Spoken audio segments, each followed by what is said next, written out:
right, you guys see that sign? We shipped it in the bottom of one of our boxes that was so heavy. We put that in there.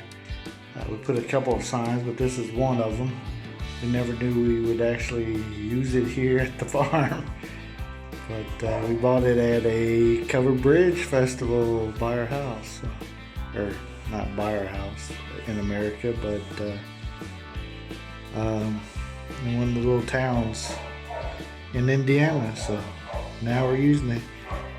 And it kind of tells you about what we're about right now. So farm life, baby. All right, what you guys want to tell them?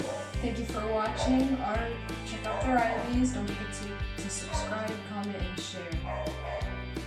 Like this video. All right, thank you guys.